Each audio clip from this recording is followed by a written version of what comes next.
కూడి వచ్చిన మీ అందరికీ వందనాలు. దేవుని పరిశుద్ధ గ్రంథముల నుండి ప్రకటన గ్రంథము 3వ అధ్యాయము 18వ వాక్యాన్ని మనమందరం కలిసి చదువుకుందాము.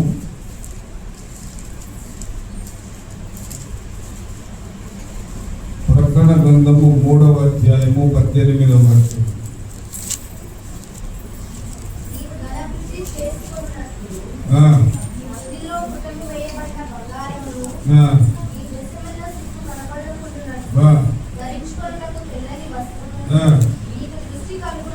నీకు దృష్టి కలుగునట్లు నీ కన్నులకు కాటుకను నా యొద్ద కొనుకొనుము.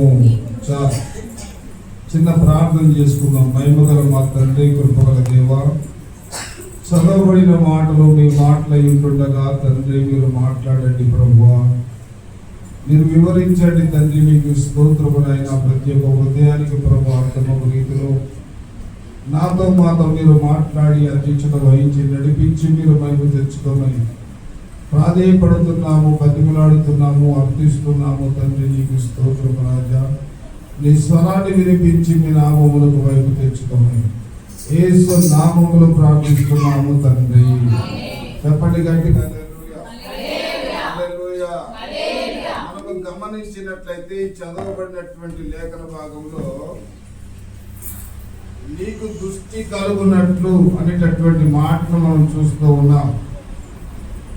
ప్రకటన గ్రంథంలో 7 సంఘాలు ఉన్నాయి. ఈ 7 సంఘాలలో లవోదిక అనబడినటువంటి సంఘముతో చెప్పు మాటలు ఇవి. ఇక్కడ ఈ సంఘం అనుకుంటుంది, నాకు దృష్టి కలిగింది, నేను దృష్టి కలిగి ఉన్నాను అని అనుకుంటూ ఉంది. నేను అన్ని విషయంలో నేను దృష్టి కలిగి ఉన్నాను అని అనుకుంటూ ఉంది. కానీ దేవుడు అంటాడు 17వ వచనంలో, 17వ వచనం చదవండి. ఇప్పుడు నీవు దౌర్భాగ్యుడవు, దిక్కుమాలిన వాడవు, దరిద్రుడవు, గుడ్డివాడవు, నీకు చూపు లేదు, నువ్వు గుడ్డివాడివి, నువ్వు కన్నులు ఉన్నాయని అనుకుంటున్నావు, నేను చూస్తున్నానని అనుకుంటున్నావు, కానీ నీ జీవితంలో నువ్వు ఏమై ఉన్నావంటే గుడ్డివాడవై ఉన్నావు. నా ప్రియమైనటువంటి ప్రియ దేవుని సంగమా, ప్రియ దేవుని బిడ్డలారా, సేవకునికి దృష్టి కలిగి ఉండాలి, విశ్వాసులు దృష్టి కలిగి ఉండాలి. భౌతిక సంబంధమైనటువంటి దృష్టి ఉంది, ఆత్మ సంబంధమైనటువంటి దృష్టి ఉంది. దానిని ఏమన్నాడంటే బైబిల్ పరిభాషలో మనోనేత్రము అన్నాడు. ఈ మనోనేత్రము వెలిగించబడినప్పుడు మనసు వెలిగింపబడుతుంది. మనసుకు తలలో ఉండే మెదడుకు చాలా దగ్గర సంబంధం ఉన్నట్లుగా మనము గుర్తించాలని ప్రభు ప్రేమను బట్టి మీకు తెలియజేస్తూ ఉన్నాను. అపోస్తల కార్యము 9వ అధ్యాయము 12వ వాక్యానికి మనం చదివినట్లయితే, అపోస్తల కార్యము 9వ అధ్యాయము 12వ వాక్యము, అతడు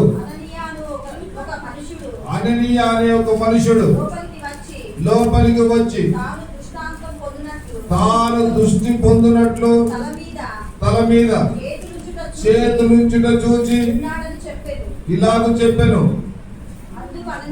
అందుకు అననీయ, ప్రభువా, ఈ మనుషుడు యెరూషలేములో పరిశుద్ధులకు ఎంతో కీడు చేసిన వాడు, అతను గూర్చి అనేకుల వలన వింటిని, ఇక్కడను నీ నామమును బట్టి ప్రార్థన చేయవారిని బంధించుటకు అతడు ప్రధాన యాజకుల వలన ఏం పొందినాడట? అధికారము పొందిన వాడుగా ఉన్నాడు. ఇక్కడ మనం గమనించి చూస్తే 18వ వచనం అంటాడు అననీయతో, అప్పుడే అతని కన్నుల నుండి ఎప్పుడైతే అననీయ ప్రార్థన చేశాడో ఈ యొక్క అపోస్తలుడైనటువంటి పౌలు సౌలు జీవితంలో ఏమున్నాయి అంటే కళ్ళకు పొరలు వచ్చాయి, ఈయన ఎప్పుడైతే ప్రార్థన చేశాడో అప్పుడే అతని కన్నుల నుండి పొరల వంటివి రాలగా దృష్టి కలిగి లేచి బాప్తిస్మము పొందెను. ఎప్పుడైతే కన్నుల నుండి పొరల వంటివి రాలుతాయో అప్పుడు మానవుని యొక్క జీవితము మారు మనసు కలిగి ఒక నూతనమైనటువంటి రూపాంతరములోనికి నడిపించబడుతుంది. కన్నులకు ఏమున్నాయంటే పొరలున్నాయి. ఈ పొరలు అనేటటువంటి మానవుని యొక్క జీవితంలో రాలిపోవాలి. ఆ పొరలు ఉన్నంత కాలం ఎలా ఉన్నాడు ఆయన? ఏమన్నాడు ఆయన? దూషకుడను, హింసకుడను, హానికరుడనని చెప్తూ వచ్చాడు. పొరలు ఎప్పుడైతే కన్నుల నుండి పొరలు రాలినవో జీవితము మారింది. మత్తయి సువార్త 20వ అధ్యాయము 34వ వచనాన్ని మనం చదివినట్లయితే, కాబట్టి యేసు కనికరపడి వారి కన్నులు ముట్టెను. వారు వెంటనే దృష్టి పొంది ఆయనను వెంబడించిరి. చీకటిలో ఉన్నంత కాలము వెలుగును గుర్తించలేదు.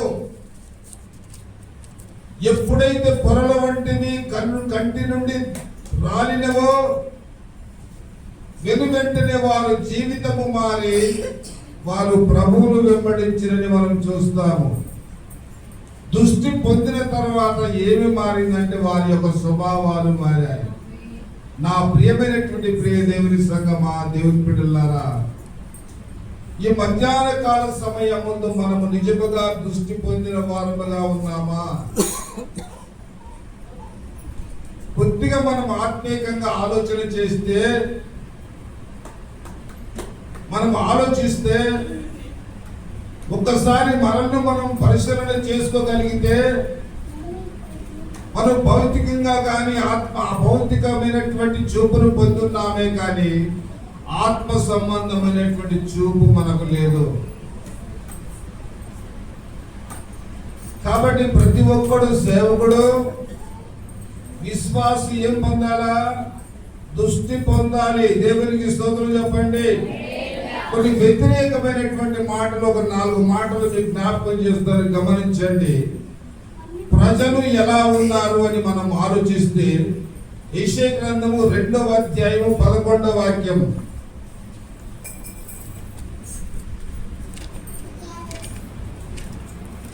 యెషయా గ్రంథము 2వ అధ్యాయము 11వ వాక్యము. ఏ దృష్టి అంటే ఇది? అహంకార దృష్టి.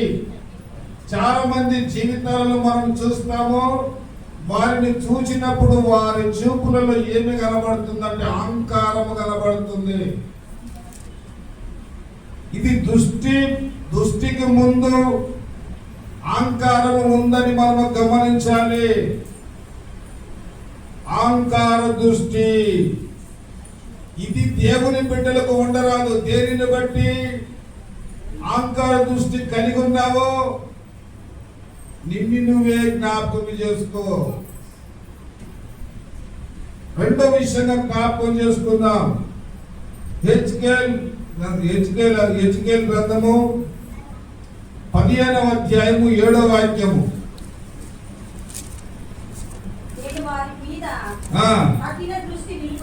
ఏం చేస్తాడంటే దేవుడు వారి మీద, ఇది కఠిన దృష్టి. కొందరి జీవితాలను మనం గమనిస్తే చాలా కఠినంగా ఉంటాడు. మా దగ్గర ఒక కుటుంబం, మాకు తెలిసిన కుటుంబం, ఒక కుటుంబము. ఇంట్లో భోజనము, అన్నం వండాలా, కూర వండాలా.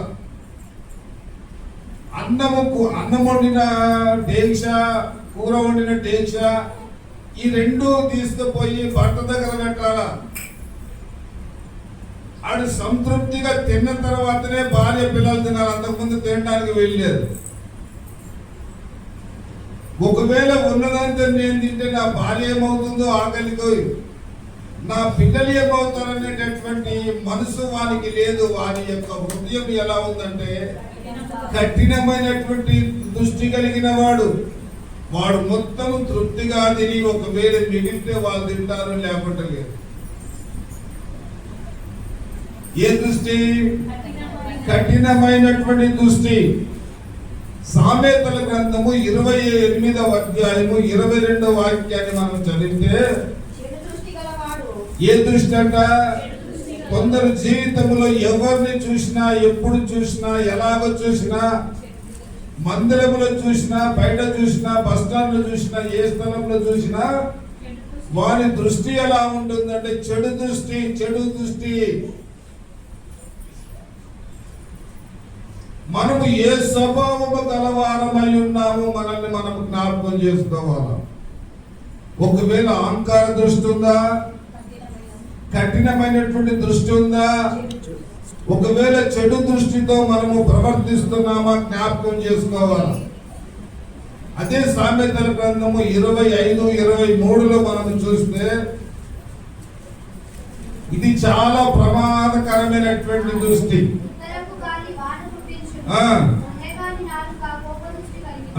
కోప దృష్టి. ఏ దృష్టి అంట? ఇది ఉండకూడదు. సీనాయి పర్వతం పైన 40 దినములు ఉపవాసం ఉన్నటువంటి మోసే 10 ఆజ్ఞలను పడినటువంటి రాతి పలకలను తీసుకున్నాడు. అది పొందిన తర్వాత మోసే కోపం వచ్చింది. కోపం వచ్చినాక ఏం చేశాడు? ఆ రాతి పలకలను పగలగొట్టేశాడు. దేని వల్ల పగలగొట్టాడు? కోపం వలన. చాలా జాగ్రత్తగా గమనించండి. కొంతమంది ఎందుకు కోపపడుతున్నారో వారికి తెలియదు. చిన్న విషయానికి కూడా కోపడతారు, పెద్ద విషయానికి కోపడతారు. వాళ్ళు అర్థం చేసుకోరు. ప్రతి దానికి కోపపడేటటువంటి దృష్టి కలిగినటువంటి వారు లేకపోలేదు. ఒక ప్రమాదకరమైనటువంటి దృష్టి ఉంది. సామెతల గ్రంథము 23వ అధ్యాయము 29వ వాక్యాన్ని మనం చదువుదాం.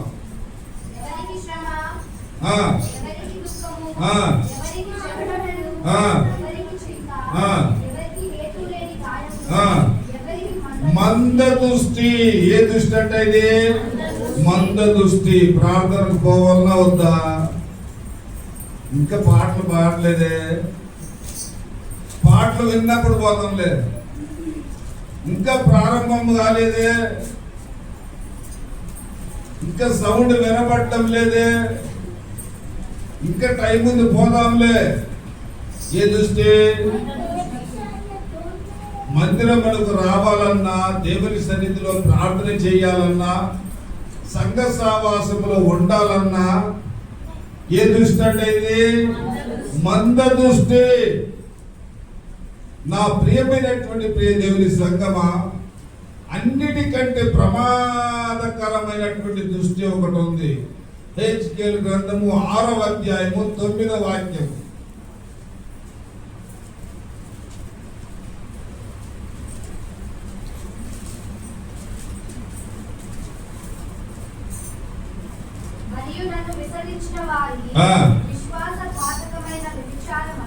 వ్యభిచార దృష్టి కలిగినటువంటి వారు చక్కగా మాట్లాడతాడు, ప్రేమగా ఉంటారు, అన్ని విషయములలో మంచిగానే తోస్తారు, అన్ని విషయాలు బాగానే ఉంటాయి.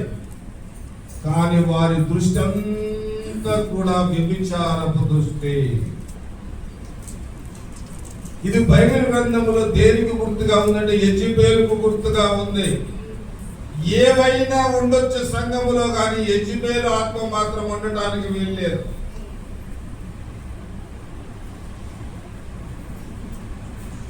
అదే ప్రకటన గ్రంథము 17వ అధ్యాయము 4వ వాక్యంలో ఒకసారి చదవండి. ఆ స్త్రీ ధరించుకొని బంగారముతోను రత్నములతోను ముత్యములతోను అలంకరింపబడినదై చూడు ఏయమైన కార్యములతోను తాను చేయుచున్న వ్యభిచార సంబంధమైన కార్యములతోను. చాలు, ఇక్కడ స్త్రీ కనబడుతుంది. సమస్తమును ధరింపజేసుకున్నది, అలంకరింపబడింది. కానీ ఏ దృష్టి ఉందట? వ్యభిచార దృష్టి. ఎంత సౌకర్యమైందిరా ఆయన. ఆ అంగు చూడు, పొంగు చూడు, ఆ నడక చూడు, ఆ వయ్యారాన్ని చూడు. ఎలా సిద్ధపరచబడింది? అలా సిద్ధపరచబడింది.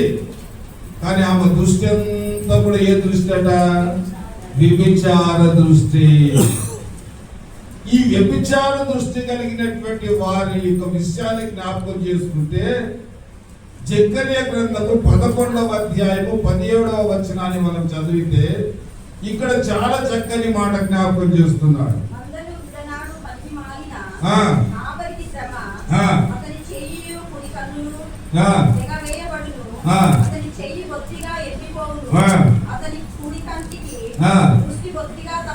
ఏం చేస్తుందట? దుష్టిని తప్పిస్తుంది. ఏ దుష్టిని అయితే నువ్వు కలిగి ఉన్నావో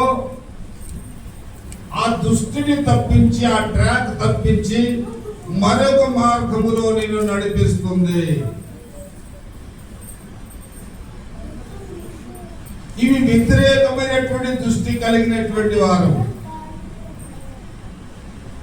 ఒక మాట మీరు గమనించండి.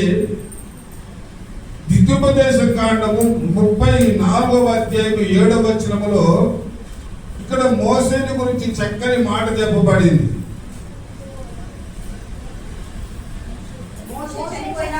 మోసే చనిపోయినప్పుడు 120 సంవత్సరముల ఈడు గలవాడు, అతని దృష్టి మంద్యము లేదు. చాలు, అతని సత్వ తగ్గలేదు. 120 సంవత్సరాలు భూమి మీద నివసించినటువంటి మోసే ఆయన దృష్టి మందమనేటటువంటి దృష్టి మందము కాలేదు.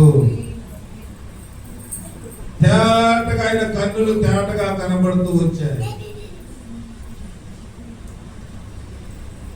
ఈ వ్యతిరేకమైనటువంటి దృష్టి నేటి విశ్వాస జీవితంలో మనకు ఉండకూడదు. మరి ఏ సంఘములో దేవుని బిడ్డలమైనటువంటి మనం ఏ దృష్టి కలిగి ఉండాలి? ఏ దృష్టి మనము కలిగి ఉంటే ఆ నిత్య సియోనులోనికి మనము ప్రవేశిస్తాము అని లేఖనాలను మనము గమనించినట్లయితే ఇక్కడ చాలా చక్కటి విషయాన్ని జ్ఞాపకం చేస్తున్నాడు. గమనించండి. కీర్తన గ్రంథము 86వ అధ్యాయము 11వ వాక్యాన్ని చదువుదాం. యెహోవా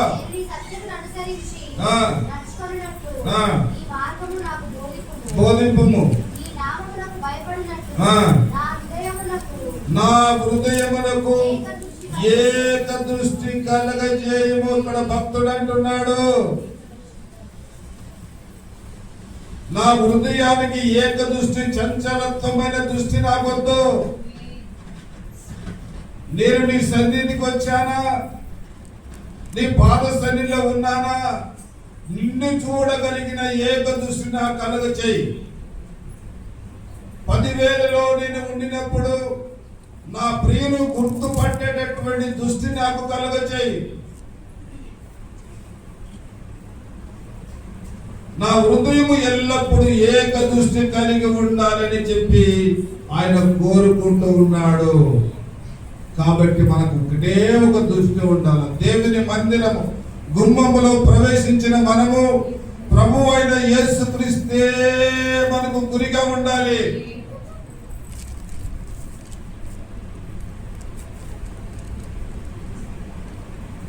ఆమె ఈరోజు పట్టు సీర కట్టుకొచ్చింది. పట్టు సీర వేలంతా ఈరోజు చాలా చక్కగా తయారైంది. ఎలా తయారైంది ఆమె అని ఆమెను చూసో లేకుంటే ఆయనను చూసో ఆ రకంగా ఈ రకంగా దృష్టి కలిగి కనపడడంతో దేవుని మందిరానికి వచ్చిన నీవు ఏక దృష్టి కలిగి ఉండాలి. కీర్తన గ్రంథము 25వ అధ్యాయము 17వ వచనాన్ని మనం చదువుదాం. నా కనుదృష్టి ఎల్లప్పుడూ యేసయ్య మీదనే ఉండాలి తప్ప వేరొకరి మీద మన దృష్టి ఉండొద్దు. ఎల్లప్పుడూ యేసయ్య మీదనే మన దృష్టి ఉండాలి. తరాలు మారినా, యుగాలు మారినా, ఏది మారినా మన దృష్టి మారకూడదు. శ్రమలు రాని, కష్టాలు రాని, బాధలు రాని, ఏమి వచ్చినా మన యొక్క దృష్టి యేసయ్య మీదనే ఉండాలి. దేవునికి స్తోత్రం చెప్పండి. ఎప్పటిదాకా ఉండాలి ఆ దృష్టి? 16వ కీర్తన 8వ వాక్యము చూడు. సదాకాలము యెహోవా యందు నా గురి నిలుపుచున్నాను.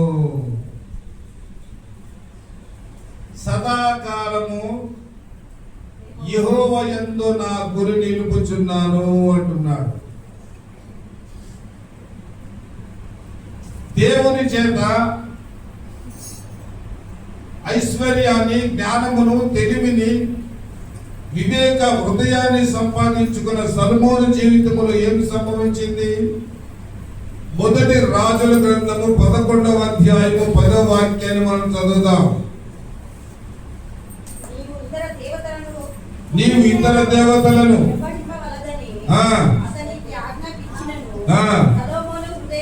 సొలొమోను హృదయము ఆయన వద్ద నుండి తొలగిపోయాను. దేవునికి స్తోత్రం చెప్పండి. సొలొమోను చాలా చిన్న హృదయం. హృదయం ఎంత పెద్దగా ఉంటుందమ్మా? చెప్పండి, ఎంత పెద్దగా ఉంటుంది? 1 కిలోమీటర్ ఎంత ఉంటుందా? ఒక బారెడు ఉంటుందా? ఎంత ఉంటుంది హృదయము? ఆయనది విశాలమైన హృదయము. కాబట్టి 700 మంది భార్యలు, 300 మంది ఉపపత్నులు ఉంచుకున్నారు. ఈ వ్యక్తికి ఎంత హృదయం కలిగి ఉంది? ఆయన ఎంత విశాలమైన హృదయము. ఈ 1000 మందికి ఏం చేశాడు ఆయన? ఆ హృదయంలో అవకాశం ఇచ్చాడు. ఇక్కడ చాలా జాగ్రత్తగా గమనిస్తే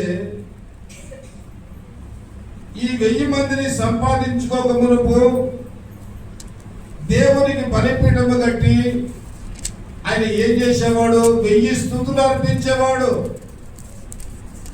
1000 బలులను అర్పించేటటువంటి వాడు. అంటే ఒక బలికి ఒక భార్య.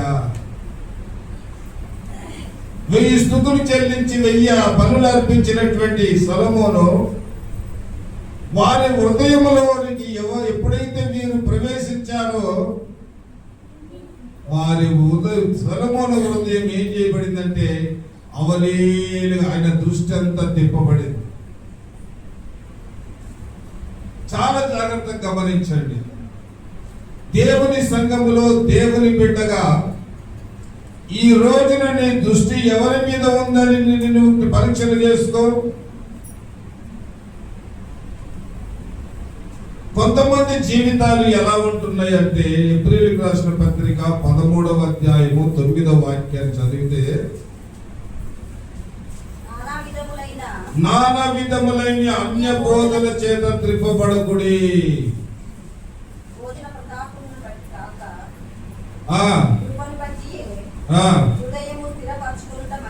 చాలు.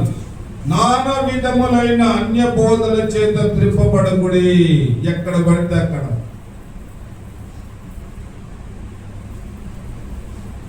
టీవీ ఆన్ చేస్తే రకరకాల బోధలు వస్తాయి. అన్ని బోధలేనా? ఆ బోధలలో ఏ బోధ సరైనటువంటి బోధ? ఎవరు ఆత్మ ద్వారా నడిపించబడుతున్నారు? ఏ బోధ వింటే ఆత్మీయంగా బలపరచబడతాము అని మనం గ్రహించాలంటే మనం ఏమి కలిగి ఉండాలంటే దృష్టి కలిగి ఉండాలి. ఏం కలిగి ఉండాలా? రకరకాల బోధల చేత మనం ఏం చేయకూడదట? త్రిప్పబడవద్దు. కాబట్టి దేవుని బిడ్డల యొక్క దృష్టి ఏ దృష్టి ఉండాలా? ఏక దృష్టి ఉండాలా. రెండవ విషయాన్ని జ్ఞాపకం చేసుకుందాం. 2 పేతురుకు రాసిన పత్రిక 1వ అధ్యాయము 9వ వాక్యం.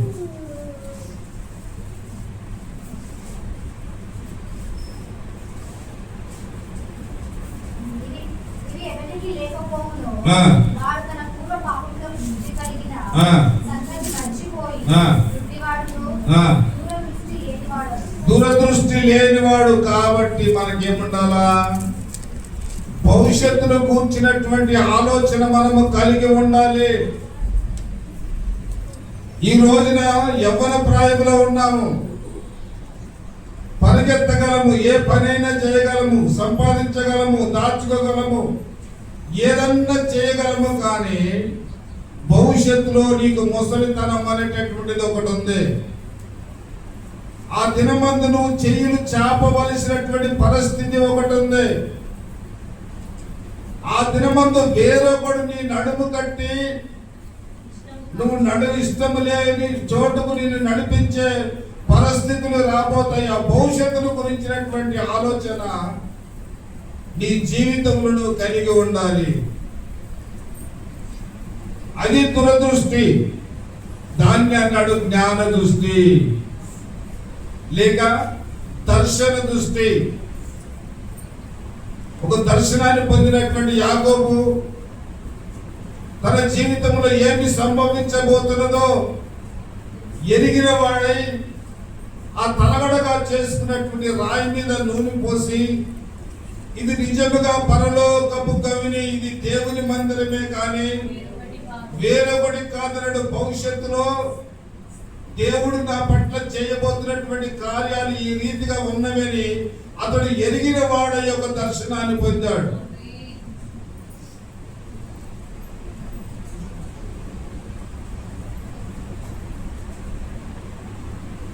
ఏ పని చేసినా మనకి ఏ దృష్టి ఉండాలంటే దురదృష్టి ఉండాలి. రేపు మన బిడ్డల భవిష్యత్తు ఎలా, ఈ రోజు ఉన్నది మనము పోగొట్టుకుంటే రేపు వారి బిడ్డల యొక్క పరిస్థితి ఏంటి అనేటటువంటి ఆలోచన, దురదృష్టి అనేటటువంటిది మనకు ఉండాలి. అలా ఉంటే ఏం జరుగుతుంది? సామెతల గ్రంథం 30వ అధ్యాయము 12వ వాక్యము, తమ దృష్టికి తాము శుద్ధులై తమ మాలిన్యము నుండి కడగబడిన వారి తరము కలదు. మాలిన్యము కడుకో. నీది ఏమి లేదు, నేను శుద్ధురాల్ని, నేను పరిశుద్ధురాలని. దేవుడు అంటాడు, అమ్మా నువ్వు పరిశుద్ధురాలు కాదు, నీకు మలినం అంటుకొని ఉంది, ఆ మలినాన్ని కడుక్కో. నువ్వు చూపు కలిగిందని నీవు అనుకుంటున్నావు కానీ నీవు గుడ్డిదానివే. అది నిజమైన చూపు కాదు, అది దేవుని మహిమపరిచేటటువంటి దృష్టి కాదు. దేవుని మహిమపరచాలంటే నీకు దూరదృష్టి ఉండాలి. ఇప్పుడు మోసేని గురించి ఒక మాట చెప్పాడు. హెబ్రీయులకు రాసినటువంటి పత్రిక 11:26.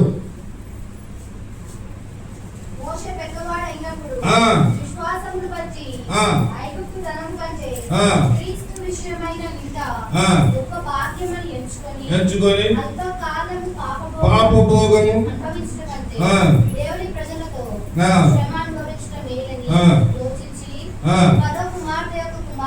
అనిపించుకొనుటకు ఒప్పుకొనలేదు.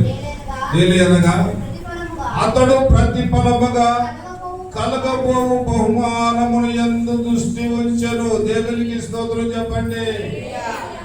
అతనికి కలగబోవు బహుమానము కొరకు నిత్య సియోను కొరకు దృష్టి కలిగి ఉన్నాడు.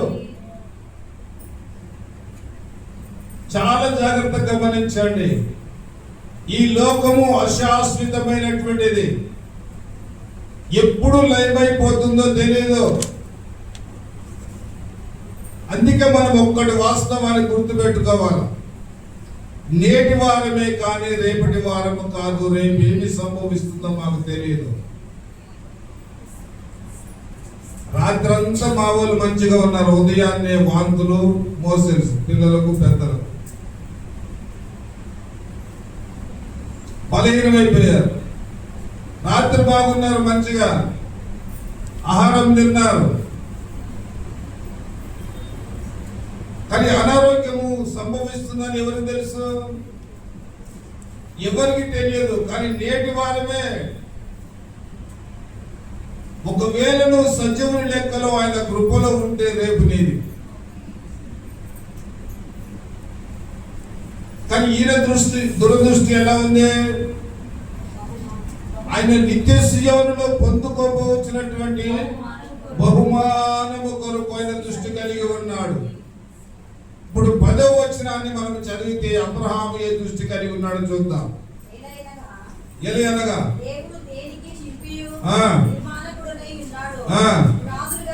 పునాదులు గల ఆ పట్టణము కొరకు అబ్రహాము ఎదురు చూచుచుండెను.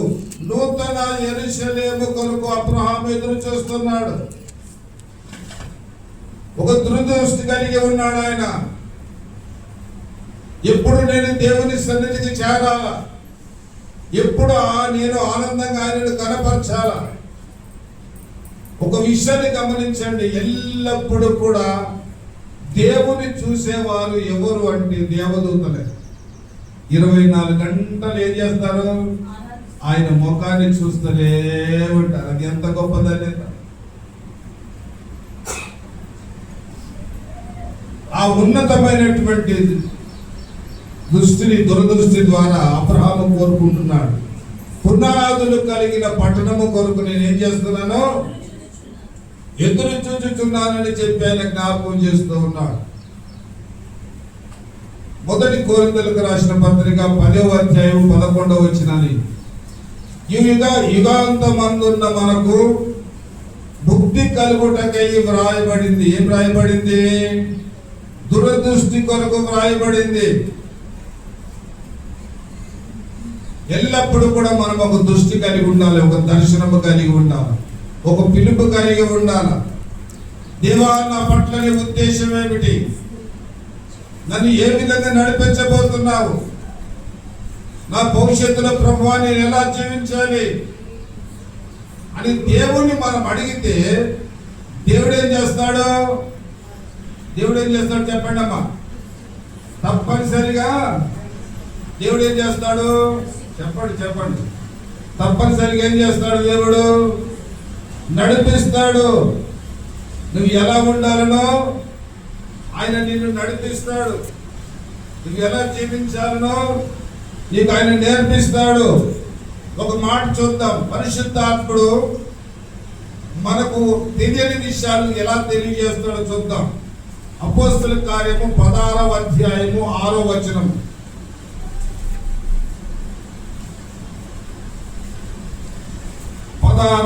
అపోస్తలుల కార్యము 16వ అధ్యాయం 6వ వచనం.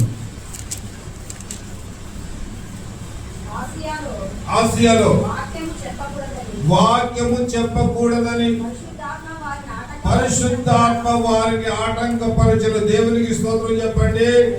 వీళ్ళు అడిగారు, విచారణ చేశారు, ప్రభువా ఆసియా ప్రాంతానికి మేము వెళ్ళాలనా అని అడిగినప్పుడు పరిశుద్ధాత్ముడు అంటాడు, మీరు అక్కడికి వెళ్ళొద్దు, వాక్యము చెప్పొద్దు.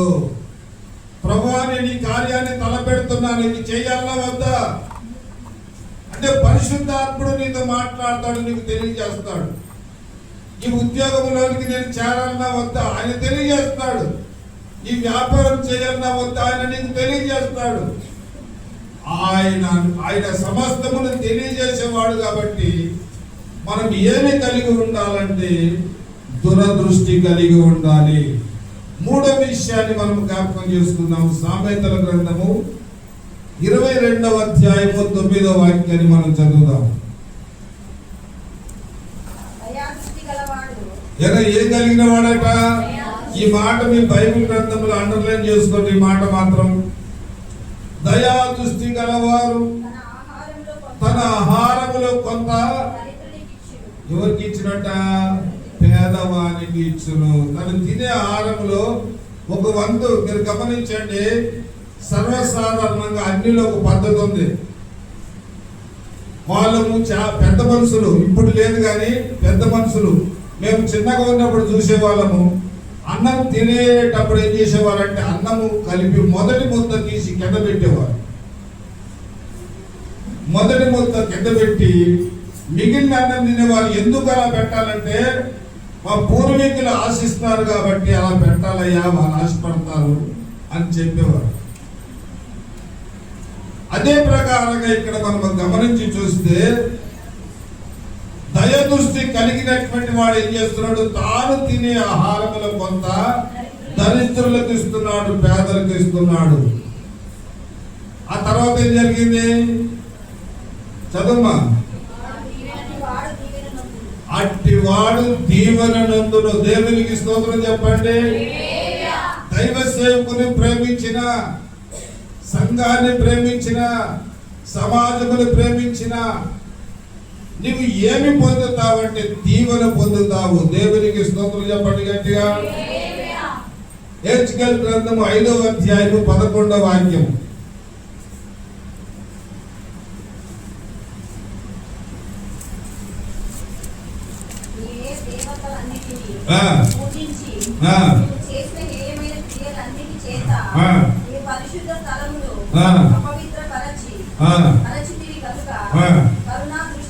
కరుణా దృష్టి, చాలు, కరుణా దృష్టి, జాలి కలిగినటువంటి దృష్టి. కొంతమంది కరుణ కలిగిన వారు ఉంటారు, కరుణా దృష్టి కలిగిన వారు. కొంతమంది జాలి కలిగిన హృదయం కలిగిన వారుగా ఉంటారు. కాబట్టి దయ దృష్టి కలిగిన వానికి ఎల్లప్పుడూ కూడా దేవుడు ఏం చేస్తాడంటే మేలు చేస్తాడు. కొలొస్సీలకు రాసినటువంటి పత్రిక 3వ అధ్యాయము 12వ వాక్యాన్ని మనం చదివితే ఇక్కడ చాలా విషయాలు చెప్పాడు. కాగా దేవుని చేత ఏర్పరచబడిన వారు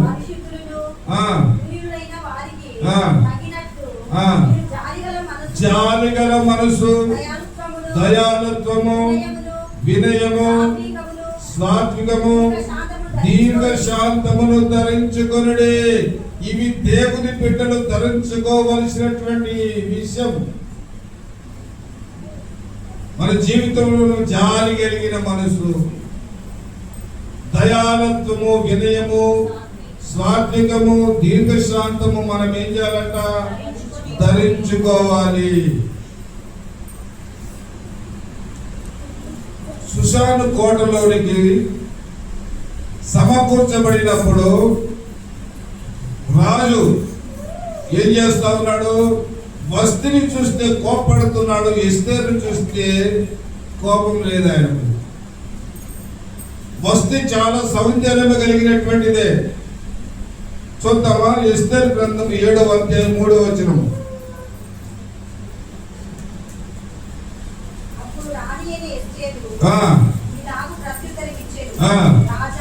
రాజా, నీ దృష్టికి నేను దయ పొందిన దానిని ఎవరు అంటున్నారు? ఇక్కడ ఎస్తేరుని చూస్తే రాజుకు దయ కలిగింది. 2వ అధ్యాయం 1వ వచనం చూద్దాం.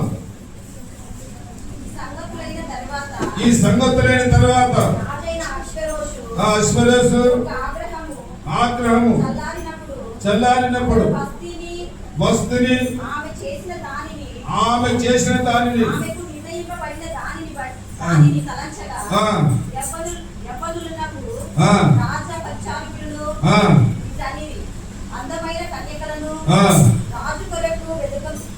ఈ వస్తుని చూసినప్పుడు ఆయన ఏమవుతున్నాడు అంటే కోపడుతూ ఉన్నాడు.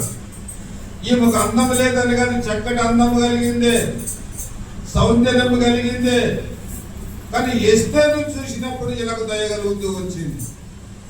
దయా దృష్టి కలిగినటువంటి హృదయంతో ఎస్తేరును చూస్తూ ఉన్నాడు. ఈమె చెప్పిన మాట వినలేదు కాబట్టి ఈమె పైన కోప దృష్టితో ఆయనను చూస్తున్నట్లుగా మనం చూస్తాం. ఇక్కడ చాలా జాగ్రత్తగా గమనిస్తాం ఒక విషయాన్ని.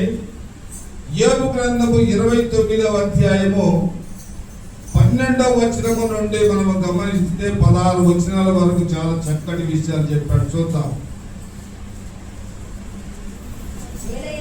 ఏలయనగా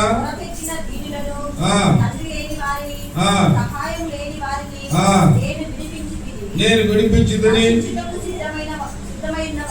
ఎవరిని?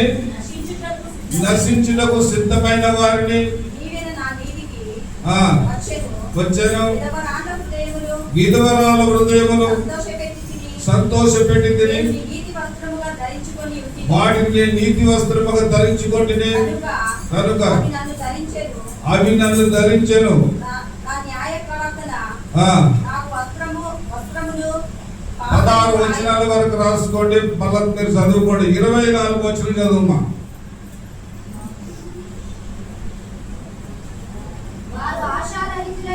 వారు ఆశారహితులై ఉండగా వారిని దయగా చూచి చిరునవ్వు నవ్వింది. రకరకాల మనుషులైన దగ్గర ఉన్నాడు, ఆయన సహాయం చేస్తూ వచ్చాడు. చివరికి వచ్చేలోపట వారిని చూసినప్పుడు ఈయనకి ఏం కలిగిందంట? దయ కలిగింది. దేవునికి స్తోత్రం చెప్పండి గట్టిగా. కాబట్టి మూడోదిగా మనం ఏ దృష్టి కలిగి ఉండాలంటే దయ దృష్టి గలవారముగా మనం ఉండాలి. 4వ విషయాన్ని జ్ఞాపకం చేసుకుందాం. యెషయా గ్రంథము 3వ అధ్యాయము 8వ వాక్యం.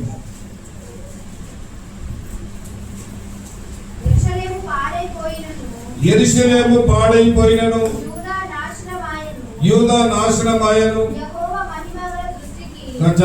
యెహోవా మహిమ గల దృష్టి. ఏ దృష్టి అంట? మనం ఏ దృష్టి పొందుకోవాలా? పద్మాసు దీపములో ఉన్నటువంటి యెహోవా భక్తుడు ఏ మహిమ కలిగిన దర్శనాన్ని చూశాడో అలాంటి దర్శనమును మనము కలిగిన వారముగా ఉండాలా. మీరు బాగా గమనించండి. మహిమ అంత చెప్పండి. మహిమ.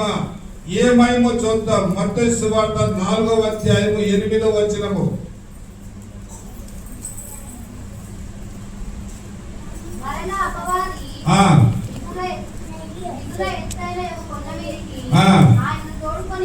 ఎవరిని తోడుకొని పోయి? యేసు ప్రభుని తోడుకొని పోయి ఈ లోక రాజ్య వాటి మహిమను ఆయనకు చూపి నీవు సాగిలపడి నాకు నమస్కారం చేసిన ఎడల ఇవన్నీ కూడా నీకు ఇచ్చేదని అన్నాడు. ఇది ఏ మహిమ? ఇది లోక మహిమ. ఏం చూపించాడు ఆయన? లోక మహిమ. రెండోది స్వకీయమైనటువంటి మహిమ. 2 కొరింథీయులకు రాసిన పత్రిక 4వ అధ్యాయం 16వ వచనం నుండి 18 వచనాల వరకు చదువుదాం.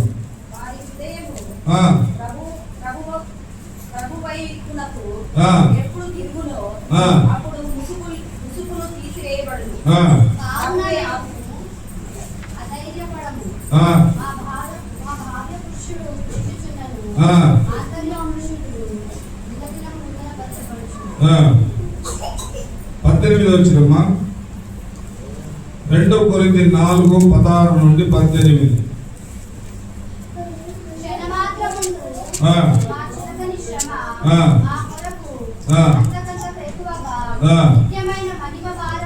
నిత్యమైన మహిమ భారమును.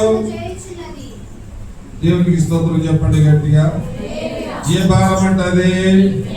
నిత్యమైన మహిమ భారము. యోహాను సువార్త 7:18 చదువుదాం. యోహాను సువార్త 7:18. అంతట తానే ఏ మహిమ అంటే? స్వకీయ మహిమ. ఒకటి లోక మహిమ, రెండోది స్వకీయ మహిమ, మూడోదిగా మనం జ్ఞాపకం చేసుకుంటే నిత్య మహిమ. 1 పేతురు 5:10. 1 పేతురుకు రాసిన పత్రిక 5వ అధ్యాయం. అమ్మా, తన నిత్య మహిమకు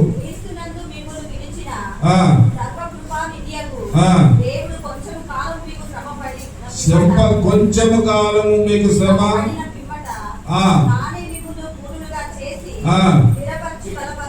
చాలు. కొద్ది కాలమే మీకు శ్రమ. ఆ తర్వాత మిమ్మల్ని ఏం చేస్తాడంటే ఆయన బలపరుస్తాడు, స్థిరపరుస్తాడు.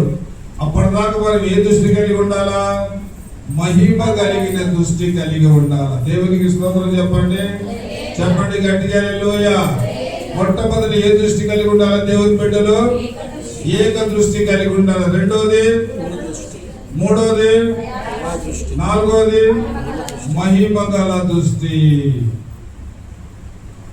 ఈ 4 రకాలైనటువంటి గుణ లక్షణాలు, అలాంటి దృష్టిని మనం కలిగి ఉంటే మనం ఏమవుతామంటే ఆత్మ సంబంధమైనటువంటి దృష్టి కలిగిన వారముగా ఉందము గాక. తలలు వంచి కళ్ళు మూసుకొని ప్రార్థన చేసుకున్నాం. అందరూ కూడా తలలు వంచండి, కళ్ళు మూయండి, ప్రార్థన చేసుకుందాం.